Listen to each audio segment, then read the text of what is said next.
Hello and welcome to the masterclass with DECAP at Zoo Labs. DECAP is a San Francisco-based producer and founder of both Future Knock and Drums That Knock.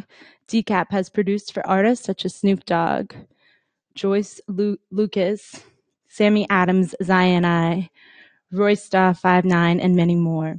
He has also released music as a solo artist, and his single, Hotbox, made it to number 6 on the Billboard charts.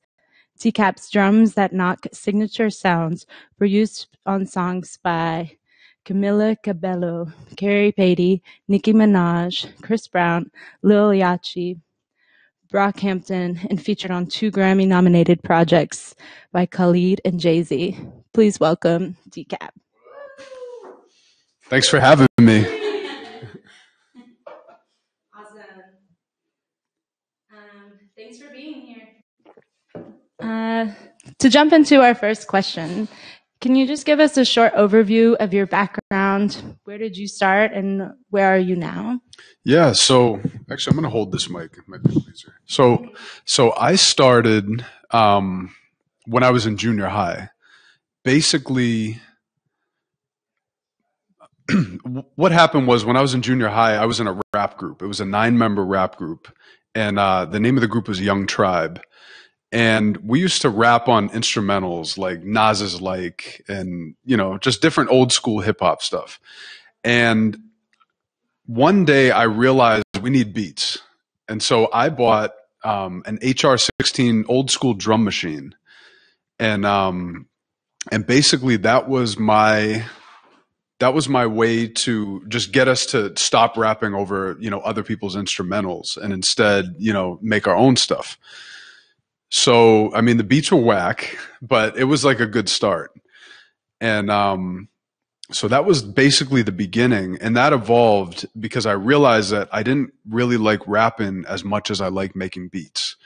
So what happened from there was I got more serious equipment. Like I got a computer with Cool Edit Pro, and I used to take sounds and just kind of, a lot of people play it out on a MIDI keyboard. I don't know, how many of you guys are producers in here? Okay, so you guys know, normally what you do is if you're in Ableton or something like that, you put sounds in there and you play it on a keyboard. For me, there was none of that. I used to take sounds and manually drag them, not even on a grid, in Cool Edit. And so that was like how I started out.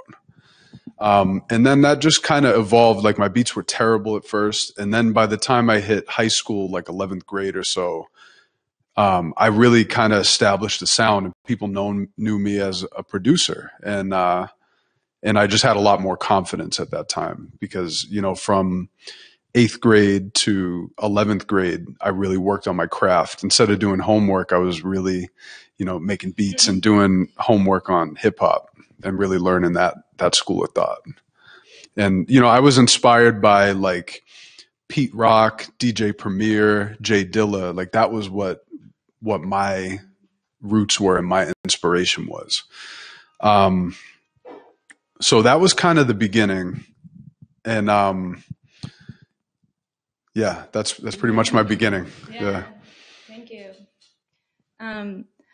So throughout this change from like beginning to feel comfortable and being a producer, how have you managed to get to where you are now? Were you thinking about your business? Were you thinking about making the next steps? Or did you just sort of like flow with it? Since I was young, I always had a dream of doing music full time. Like that was I loved making music. I didn't think of it as a job. I didn't think of it as, like a vocation. I didn't even know how I'd be able to transition into making it a full-time thing. But I had a passion for the music, and I loved just the intricacies of production. So it just it was just something I loved, but I always had this dream that someday I could be a producer and make enough income to support myself. And that was like, if I could do it, it would be great. And at this point today, I'm living that. So it feels great to be, and privileged to be able to put in all those years of work and lots of failure, lots of difficulties, lots of struggle, but finally be at the point where I can say I'm a full-time producer and I'm doing what I would have loved to do when I was in, 11th grade. Now living it. Yeah, can you give an example or a story of a time that something like felt like you were about to fail and you pivoted and you reacted and like made it work for you? Yeah. There's a lot of those. One thing I will say, and I feel like the most relevant answer to this is my first, I'd say 15 years doing it. It wasn't a certain event, but it was just the difficulty of making a living doing what I do. Like waking up one day in the morning and realizing that I don't have money for groceries. I don't have money for rent. I don't have money to even buy food right now. Being at those low points and that sheer stress was really, really, I wouldn't say it was an immediate pivot, but it was over a long period of time. I look at it like I was the bamboo tree, right? Watering this tree, but nothing's coming up out of the ground. Watering it, watering it, watering it. Eventually, it just shoots out of the ground. So it's like putting in all this work over all these years. Eventually, you see the tree come up. That's kind of how my career has gone. It's like I was getting pennies for a lot of the stuff I was doing and, just trying to figure out how I could make it work. And then eventually just hitting the point where it's just working. Mm-hmm. And that just took a lot of time. I would say to anyone watching this, if you're trying to monetize this, it just takes work. You just got to put in the work. You have to just constantly work at your craft, continually get better. I'm going to move this off to the side. And just really, you just have to be consistently working. You can't get disheartened when it's not working. You just have to kind of push through it and get to that next level. And a lot of times what's difficult about it is there's no one that can give you a path. Like I can't carve out anyone's path because everyone's path is different. Everyone's story is different. How I thought I was going to make it, it absolutely did not happen that way. So I can't tell anyone what the path is. I can just give people tools that hopefully will help them get to another level in what they're already doing. But ultimately, most people I know who have made it, it happened a completely different way than they thought it was going to happen. Did I answer the question? Yeah. Okay, cool. Yeah. Was there ever like a aha moment where you're like, oh, this is what I should be doing? Absolutely. Excuse me. When I was starting, just making beats for Young Tribe on the drum machine, the rap group I was in, I never even thought I would be a producer. And then when I was making beats, in 11th grade, 12th grade and beyond, my idea was that someday I'm going to get some famous placements. I'm going to be able to do a song with Jay-Z. I'm going to be able to do a song for 50 Cent or whoever was popular back then. And I do have major placements. But what I realized around 2013 was that the thing that's going to make me, the thing that I really like instrumentals. I love listening to instrumental music. The thing that I want to do is I want to release solo instrumental stuff. So I created DECAP as an artist, like not just a producer from, Snoop Dogg produced by DECAP or Joyner Lucas produced by DECAP. DECAP is the artist. So I put myself out there on Spotify and started gaining traction from Spotify monthly listeners. And that started to grow my brand. I did a partnership with Ableton where I did a live performance on Push. And that strengthened my brand. That got me out there. So here was a kid who was trying to get placed with Jay-Z and put my power out there by some other artist, going under some other artist wing, to now becoming my own brand, releasing my own music, and being successful as a solo artist. So that became the pillar of what I'm doing. That became like the focal point. It was like there was me as a solo artist, and now everything else comes secondary. So if I'm working with Jay-Z or Snoop Dogg or whoever, that's just an extension of my brand. It's not like that. A lot of artists, they think getting that placement is something like, whoa, I got this placement with this artist and they're going to bring me up. No, you have to create yourself and then extend out from there. So that way you create a power base where you are responsible for your business and everything that comes from it. And everything else is an extension of your brand. And so it becomes centered on you and creating your brand. And then everything else comes from that. You've all heard the stories about the labels taking advantage of the producer, right? When you do that, you take yourself out of that position to be taken advantage of, because now you're building your pillar. You're building the expectation of how you're going to conduct yourself. If someone comes to you and the contract is not right, you're going to say no, because you have a line of income here, here, here, and here. So that's what I did. Not knowingly, but because I was interested in doing instrumental music, that's what was starting to emerge in my business. Thank you. We have a question from Frankie online. How did you come up with the name DECAP? So DECAP came about, I was like 14 years old. And I had a list of names. I had this white sheet of paper and I was writing down all these names. I probably had like 50 or 60 names. And I was like, I like DECAP. And that's how I came up with it. Awesome. And then it stuck with me over all this time. So. Yeah. Cool. Good story. So in your last bit about building the brand and producing for people like Snoop Dogg, was there a strategy on how to like meet Snoop Dogg and do that producing? How did that story unfold? Yeah, so everyone I work with Snoop, Joyner Lucas, Talib, all of them came about through relationships. So none of it, I mean, most of those relationships, except Joyner Lucas, like working with Joyner Lucas, I knew I wanted to work with him, but it's kind of like the universe just brought together events. I bumped shoulders with someone that knew them and connected us.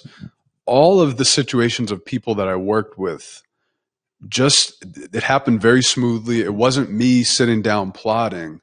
It was just kind of like me taking advantage of opportunities that came right to me. So I kind of knew who I wanted to work with and who I liked, and those things just came about through very natural relationships. And also, I like to go to events. Like I go to NAMM every year. I go to South by Southwest every year. So those help to build these relationships, whether it be with artists or companies that I work with. Snoop Dogg in particular, that I was working with this group signed to Universal, and they had a feature with Snoop, and I just produced it. And so because he was featured on the track, I have that production credit now. So it's happened in different ways with each artist. Yeah. Okay. And y'all feel free to ask questions too if you like. Yeah. So then you started producing, but then you have now the Drums That Knock sample kit. Yep. Can you explain how you got into making samples and what that whole process is like for you now? Yeah. So I have a kit, Drums That Knock. One day I realized that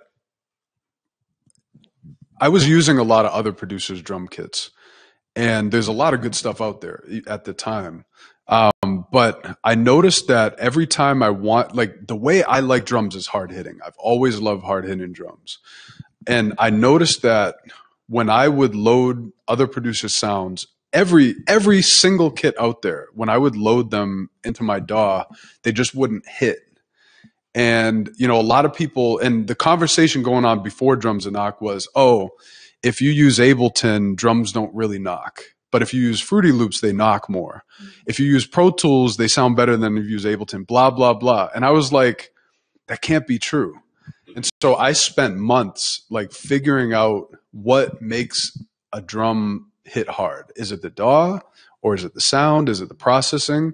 So in that discovery, I was like, you know what? I'm going to just make a kit that knocks. I'm going to make a kit that hits hard and cuts through.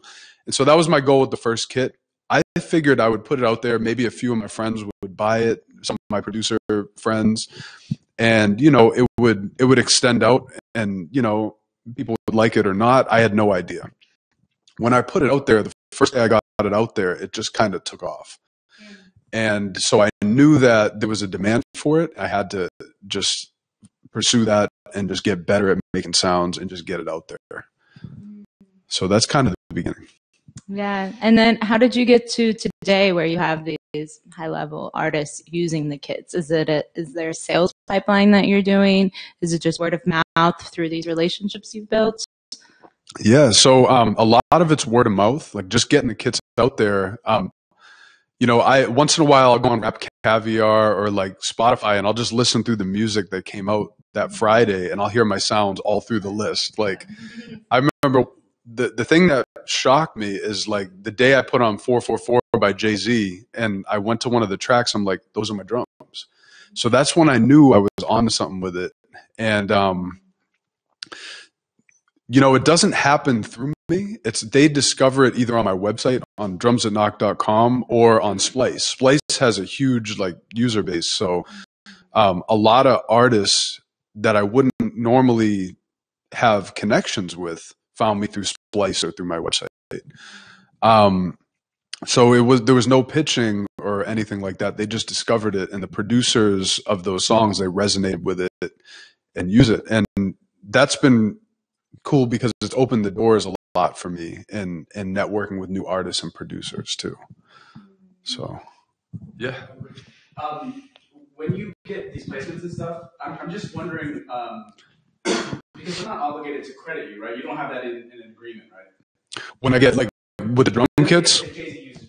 Yeah, right now, no. Yeah, how does that work out? Like, I would feel some kind of way if Jay-Z uses my drums and I'm like, well, I can't get credit for it, or I'm not getting money from it or anything. Right. You have to just by word of mouth say, trust me, those are my drums. Yeah, it's a give or take. And, with Drums That Knock, like my goal, I just wanted to create like my own sound, and when I hear it and when other producers hear it, they know it's me. You know what I mean? Like there's no question because when I make the sounds, I make them from scratch. Like a lot of sound designers, they'll take the sounds and just regurgitate it.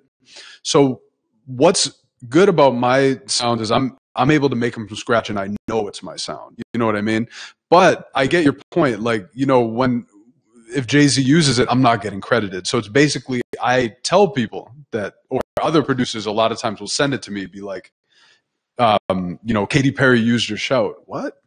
Right. So I wouldn't normally listen to a lot of the music where it's getting heard. But anyways, I get it. And that is a problem in the sound design world because we're not getting credited. So it's word of mouth. But I'm actually working on that next wave of like changing that, and that's going to come with time. Right now, they're all royalty free. Yeah. And all my kits are royalty free. So producers can take it, use it, get placements with it. Even if it's a whole loop, right? Even if it's a whole loop. Yeah. But there are things being created where like the loops are becoming things where you can get credit or you can get you can get credit for or even like royalties from. But that's like something in progress, because right now the main structure is royalty free. And okay, so that's one side of it. That's the negative side. The positive side is a lot of people have made livings off of doing sound design. So like I have so many new producers downloading it that I'm bringing in income from that alone. So whereas placements are, you get paid so slow, and there are benefits for sound design and there are downfalls too. So it's like all that stuff's getting addressed right now, and hopefully we'll get better for the producer. So people are paying for it as they download it. Yeah. But then they don't have to pay royalties. Exactly. I do have some, like I have one kit called Melodies That Knock, where I have like all the stems and everything from the music session that I did, and in that one, it's the royalties are negotiable. So I communicate with the producer and we figure out something fair for that. Yeah, that's a weird balance, right? Like, it is. You should have that for drums too, but it's just harder to. It is. To like enforce that. It is, and It's been that way for like drum players for a long time. Yeah, like it's like drums get taken for granted. It's like, totally. It's a drum, but it's like you spent a fuckload of time like making sure they sound right. Exactly. So, yeah. Yeah, I'm with you. It's like I want to start getting credit for that too. I'm on the same page as you. I'm making packs and stuff like that, and it's nice to get that $15, $20, $30 for the pack. Right. But then someone makes like a couple $1 million off the record, and you're like, damn. Right. Just paid $20 and they made $1 million. On the other hand, like the other side of it too is if you're a producer and a sound designer, I mean, you can. Well, there's another side to it too. Like you might not get royalties, but if you have a kit, right, and you have a good deal with or you release it on your own, you have good deals with whoever sells the kit. Yeah. You can now work with companies and get those sounds in their software, and that's like a whole other line of income.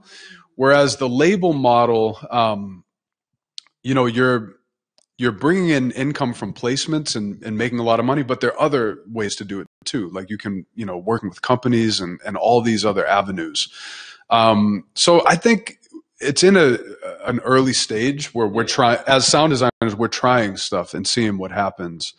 But we're going to learn from it and see what worked well, what didn't, And there's a lot of avenues for that revenue too. Right? Totally. Like you're saying. Like I can go on Splice, take a loop, and I could make $1 million producing with that other loop. So that's the other side of it. You can make $1 million making a sample pack out of a sample pack. Right. Exactly. Well, well, you can't. Like the thing is, I tell people with drums that knock, they can't reuse those sounds and put them out there. Some people still do. I hear my sounds in all kinds of kits. Yeah. Like I'll hear drums that knock imitation kits, and they'll be using my sounds. I'm like, I made that, but I'd take it as a compliment. It sounds like you're really choosing kind of long, steady income streams. Yeah. Over placements that might be like feast or famine. Exactly. Like I'm like you said. Just to repeat the question for the video, I'm choosing long-term income streams instead of these short things that I can make income from. And plus, like where I'm at, I like to go more towards situations where it's a mutual honor. Not to say all label situations are bad, but a lot of times producers aren't fairly compensated. Let's face it, like there are some producers making millions of dollars off of it, but the majority are getting under $5,000 for a placement, especially new producers. And that's just not sustainable because now you have to compete with the whole entire marketplace for that $5,000. I'm good. I'll do that still. I'm not ruling it out as I'm not going to do placements, but I'm not going to fight for that. So does a majority of your revenue come from your sample kits? As well, before I was doing sample kits, I was doing a lot of licensing, and that's where, like, licensing to TV, videos, movies, and that's where a lot was coming from. There's way more revenue in the sample kits than I thought. So that has been like the majority lately. And now I'm going back and pivoting into touring, and what I'm trying to do is I'm trying to bring artists from the ground, like artists who have all the elements of they're going to be successful, and trying to like foster them through the process of just like, like I give the production, they bring their expertise at the table, and we just come together and make something great. And hopefully taking that into a bigger situation where we have leverage, building it from the ground, like taking an artist where you live, bringing them to that point, and then bringing them to a label situation or something where you have the leverage, and now you're in power to negotiate something that makes sense for both of you, where they're not taking advantage, giving you $1 million loan and saying you got to pay it back and you're signed for 6 albums and all that crap. We get it nowadays where those of us in the business, in the know, we're using leverage to create deals. Like we're building this momentum on our own. Like you take your music and you're getting Spotify listeners and just tons of people are hearing your music. You did that by releasing it through probably TuneCore, right? Exactly. Yeah. So it's like you're putting it out there, and you're building this momentum through playlisting, and the game is shifting. So now it's Now as artists, we're able to use our tools, and we don't have to sign these contracts and do all these things that we used to have to do. So, can you talk a little bit more about leveraging? yeah. And like maybe more specifically how you leveraged maybe where you were at for another deal? Yeah, so that's a great question. So just to give you a concrete example, I had an artist come to me at this point, like recently, and they were trying to negotiate their side, like, oh, right now we're not paying for beats. Common, right? For you producers, like, oh yeah, we're not really paying for beats. Yeah, we're not paying for beats right now. We're blah blah blah. And I was like, well, that's fine, but I can't deal with that. I can't do that situation. And this was a major artist. Most people would go, would say, oh, okay, well, I need that for the clout. I need that to build my brand, to build my leverage.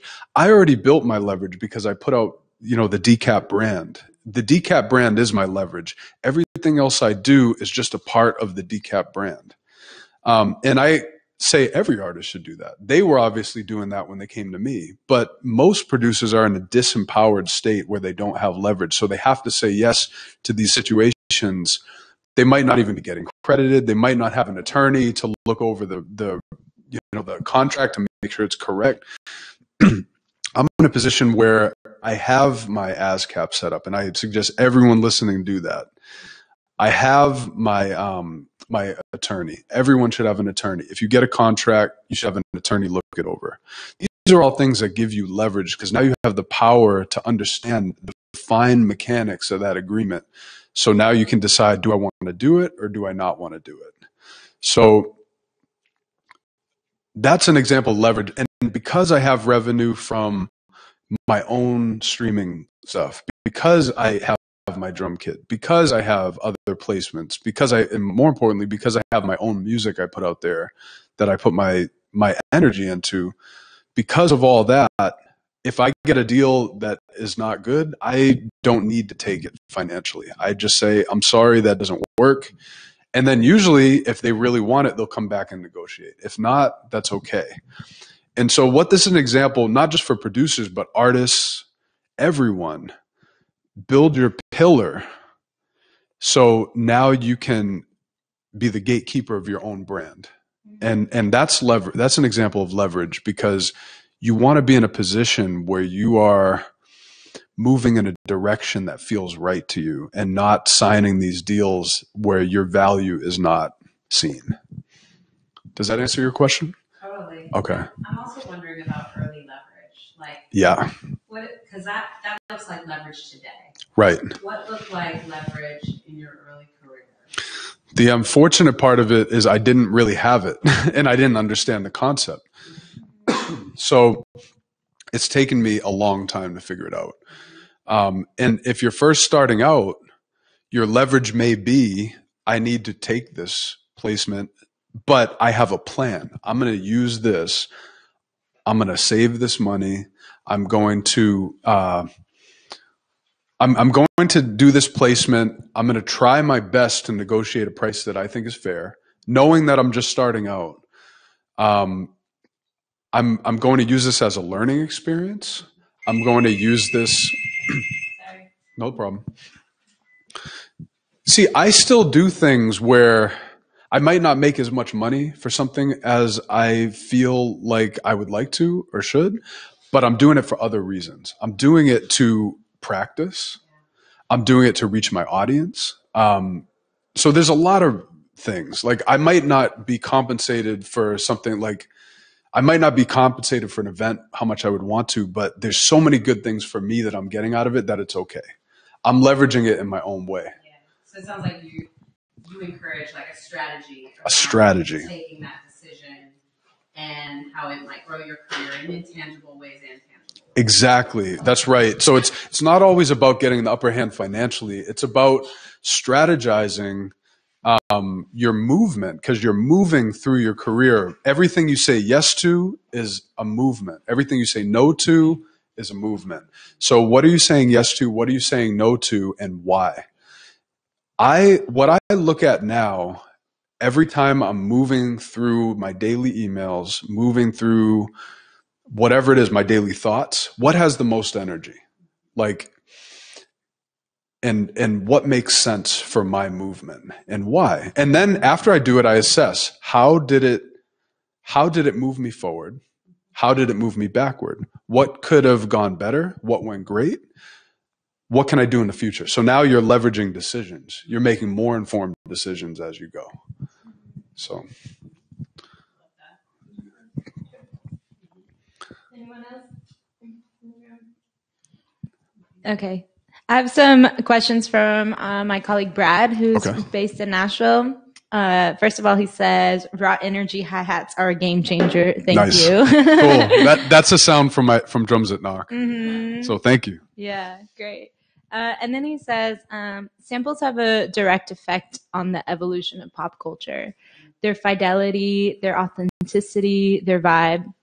Where do you see the culture evolving from here? That's a good question. When I started out, everything I did was sample based. I used to drop a needle. I had thousands of vinyl, and I particularly liked early 70s and mid 70s stuff. When it got into the 80s, I was like, no. But you know, for me, samples were a big part of my sound. It was because I at the time I didn't know how to play keys. I wasn't a musician. I was a beat maker, like at the early days. Eventually, I moved away from sampling because of royalties, and we're talking leverage. If you use a sample, I'm not trying to diss people out there who sample, but the reality of it is in a business sense, you may lose your publishing if you sample. So for me, that wasn't really working. Like I wanted to have my own sounds so I could get my publishing and I could be paid as much as I could. Now, what sampling is for me now is I used to dig in the crates. Now I dig in the crates for rare percussion instruments. Mm-hmm. So I'll go to Africa and I'll pick up a kalimba.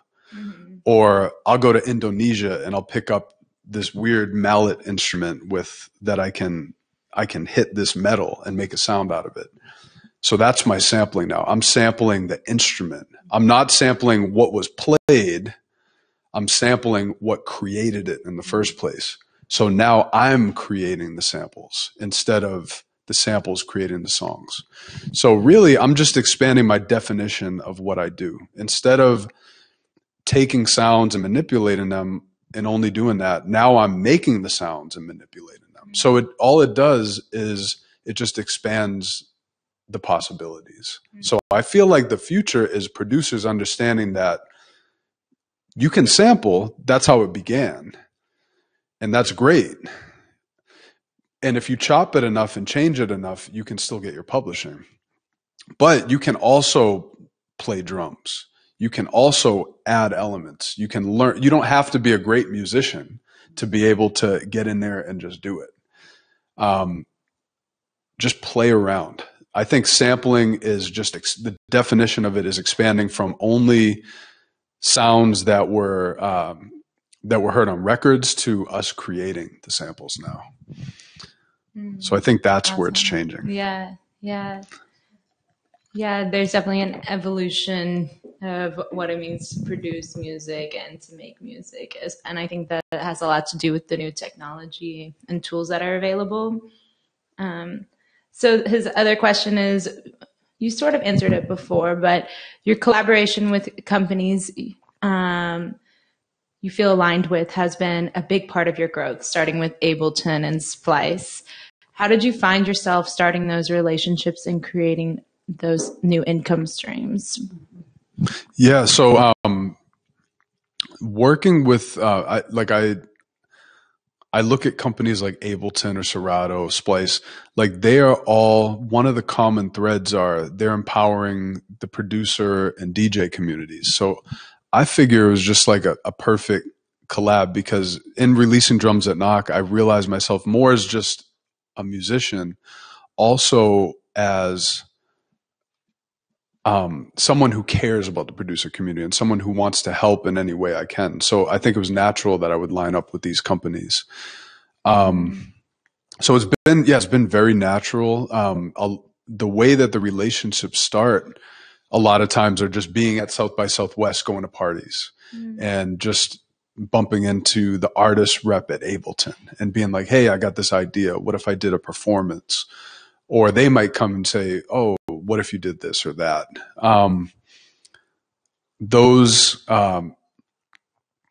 They've all happened so naturally. It was never me like reaching out and trying to do anything. It was always just like, I kind of know the direction I want to go and it just happens. I find myself in this situation. I know that's kind of what I want. I never know exactly what the situation is going to bring. There's always an element of unknown. But if you start to get comfortable with that discomfort of being in the unknown, the situations around you start to form and you start to see, oh, where's this moving? And you can either go in that direction that's birthing or see what else on this side is happening. It's like all around you, things are always changing and happening. And when you're in the unknown, you're not comfortable. And in that discomfort, that's when you can really see what's going on around you. I find. Do you have like mentors or folks that you can go to when you feel like the most uncomfortable and even overwhelmed that can help you with these decision makings? You know, I've learned a lot through trial and error. That's why it took me so long to get where I'm at. I wish I had more people throughout the way that I could have talked to early on. At this point, I do have friends and people who have been so helpful to me. Lawyer. Not necessarily. But like I have a lot of people in the business that I talk to and talk about what's happening. Just people that are close to me and who understand business, like I talk to. So I'm lucky to have good people in my life that I can talk to. And I always have had that. I think that over time, you just develop what it is you want, and the vision gets more clear over time. You know what's a good thing and what might not be so good. So for me, it just kind of evolved naturally. Yeah. So beautiful. Yeah. I don't know if it's something that you do with intention, but also using the word intention, it seems like everything you do is even at the lowest level is with intention, and then other things kind of fall behind it, and it just kind of works out for you. And instead of kind of reacting to things, it's like, I want to make music. I'm gonna be my own brand versus like, let me see if somebody will do this or do this. Right. Or whatever. And then using that kind of narrative through everything you say, it seems like it's kind of just in your character, but is it a part of your character, or is it something that you kind of learn over the years? Like, I have to know my ending point and just focus on that, and everything kind of, because it seems like you make your own flow, and that's kind of, I kind of relate with that. Like, absolutely. Everything else make your own flow, but yeah, is that something that you do with intent, or like you learned over? Yeah, so I'll just repeat the question for the video and live stream if they didn't hear it. So what you asked was, you said it sounds like what I do is I move with intention and kind of create my own flow through the intention. And is it in my character, or is it something I learned? I would say it's mostly something I learned, because we're not really taught to behave in that way. We're not taught. As entrepreneurs, you kind of have to, like, since we have to carve our own path. We don't necessarily have someone telling us how to do it. We have to learn to operate through intention. And I think that that's something over time, it's gotten stronger. I think I've always had some of it. When you're starting out, it's hard to have that because you have to try a lot of things. And when you're first starting out, I don't think it's easy to just have this clear vision. It's just not. It's not practical. I think you have to try a lot of things and see what resonates with you ultimately. And that process could take a while. And then for me personally, where I'm at today, when I get an email or when I can have a conversation with someone, there's an energetic component to it, because you have to start to think almost multidimensionally, because when I'm communicating with someone, I see like where they're at, where I'm at, how we can help, how I can help, how they can help me, how can we partner and create something. When you're in a world of a lot of people who are like, what can I get? They're pulling the rope. I try to stay away from people who want to get something from me, and then instead who I can be in a partnership with when I'm looking for partners. That's like that's the toughest thing, because we all have this, or a lot of people, a lot of people in the industry, a lot of people in life have this mentality, what can I get? It's a lack mentality. What I've learned is that if you approach every situation, how can I give? How can I give? What happens is you're now going into an abundance mentality, because the energy can now flow. How many do you guys understand what I'm saying? When the energy can flow, then new openings happen just from any angle. And that's something that I've kind of learned. I've read books about it. I've talked to people who have taught me that. But there is a power in finding people who are just good people. If you're around assholes, the whole thing shuts down. So I think that's an important thing. Have the judgment of who you're working with. Really start to develop your antennas for who are win-win people and who are give-me people. And so that's one part of it.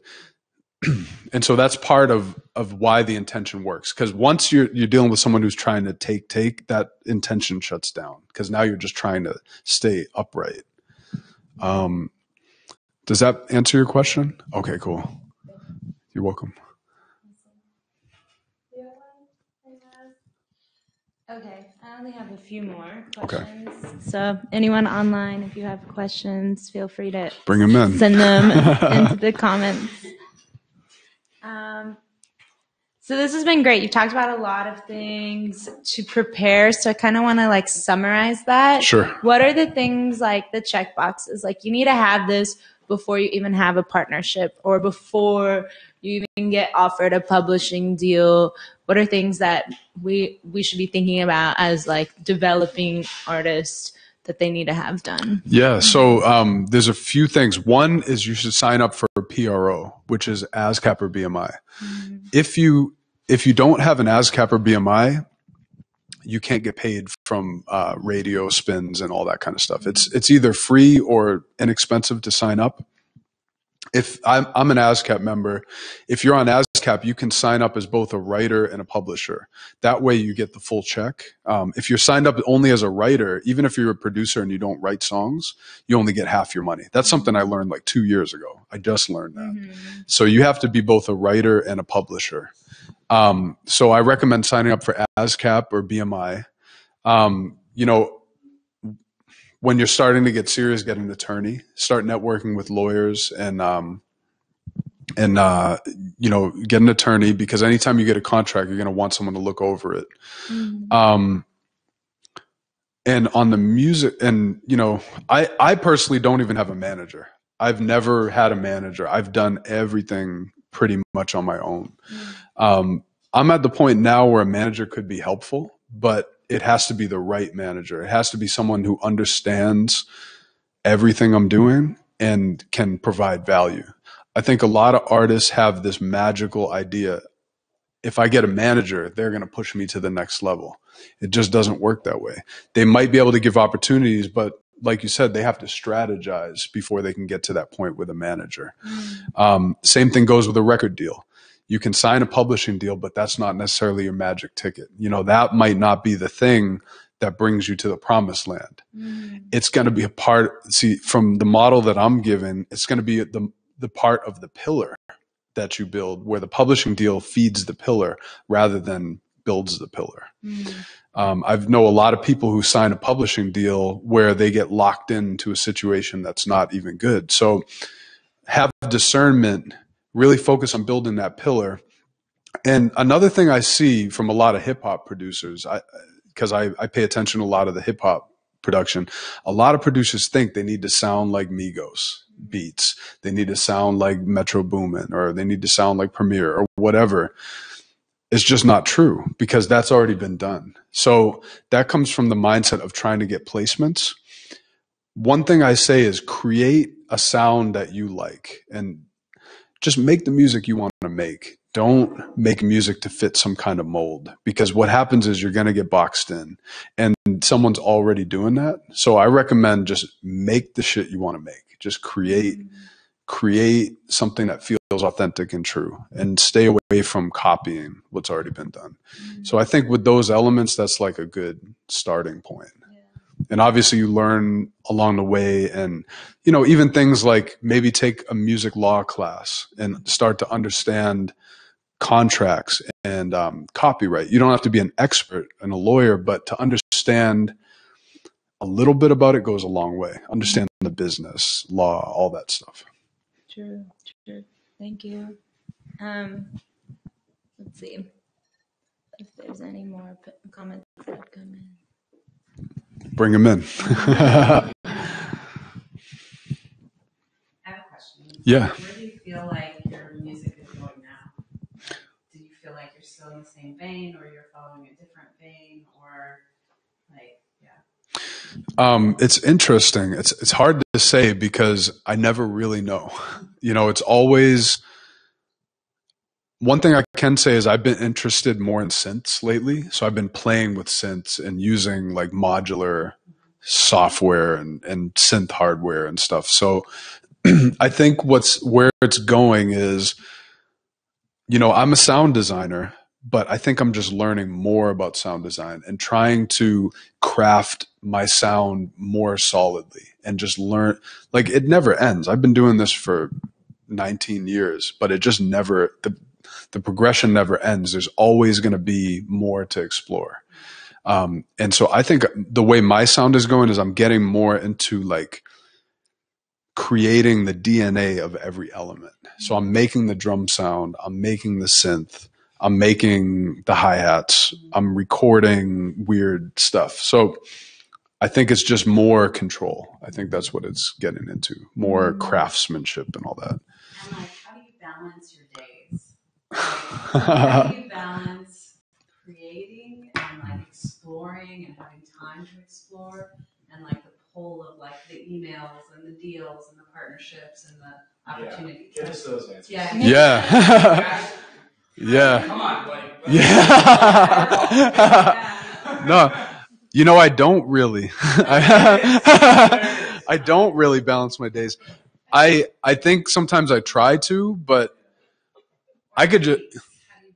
But I just don't. But you know, one thing that happened, like I could talk about things I used to do and things I do now. One thing I used to do is like I had this idea, I wanted to create a beat every day. And that got me to a certain point. And then a beat a day just wasn't really helping me, because like, well, I have all these beats now. Now what? You know? So now it's not really about making beats anymore. It's about, you know, like I had an artist come in to work with me last week. Now it's about getting those tracks done and finishing tracks. Whereas next week it might be about planning a trip to LA. So finishing tracks, that's a whole story in and of itself, right? But it's like if you have a lot of unfinished stuff, then the balance for that week is finish it. If this week I've been skimping out on emails for a while, I got to go back and answer all those emails. Next week, if I'm overworked, I need to just chill out and go to Land's End and go for a walk. Let's see. If I've been traveling too much, I need to just chill at home and like make good food. If I've been eating bad, I need to like exercise and make better food, make kale and stuff. Yeah. Exactly what happened last week. Yeah. And it's like moment by moment. If like I've been making too many hard beats, maybe I need to chill out and make some smooth stuff, you know, like it's a feeling. And I try to go with like the intuition as much as possible and just see what needs to happen based on what I feel, and try not to do the things that I don't feel unless I'm resisting it, where then I probably need to do the thing. Probably back for some soft drums then. Yeah, right? Based on your balance. Yeah. Drums that don't knock at all. like tapping drums. Drums that ring the doorbell. Ding. You know, I've thought about how do I do that, but that might be more like a melodic sample pack where we need to collab on that. 2 weeks ago, I was trying to make a wind chime out of these shells I found, and I held it up, and the shells didn't touch each other at all. I made a non-sounding wind chime. It looked great. That Just need something that hits it. Yeah. it's a visual thing, right? Yeah. The kaleidoscope. Aesthetics. It's a vibe. So we didn't get a question, but someone Okay. says, tell him Baboom is my favorite song. Thank you. LOL. So Baboom, I appreciate that. Yeah, Baboom. Thank you. Appreciate that. How do you feel your production is different from when you were an instrumental artist versus like what you would produce to, like, I guess, be more open for vocals and things like that? How is your process different? That's a good question. So my process between like making instrumentals and working with artists, when I'm working with artists, I tend to take an approach where less is more, because you have to have a space in the track for the artist to come in and rap or sing. So I approach it very minimal, usually adding less than I think I need, like just going real minimal. When I do that and the artist responds like putting their vocals on it, then I can add to it. Then I can, like, you know, add more crazy stuff or tweak it. But until the artist adds the vocals, then I usually just try to keep it real basic. For my stuff, I tend to just be like whatever I want. For the instrumental stuff, I tend to just add whatever I want. And my sound in general, I think I had people describe it as real simple, because I like that minimalistic feel with space, because I feel like the space helps it to breathe, and it helps. It's just a sound that I like. But with my instrumentals, I tend to like do more expression with instruments and have the instruments be what the vocal would be. So. Cool. Well, I think that's it then. Yeah. Or just tell everyone bye on the internet. yeah. Thank you. Yeah. Thank you. This has been fun. Yeah. I mean, you guys done asking questions? I mean.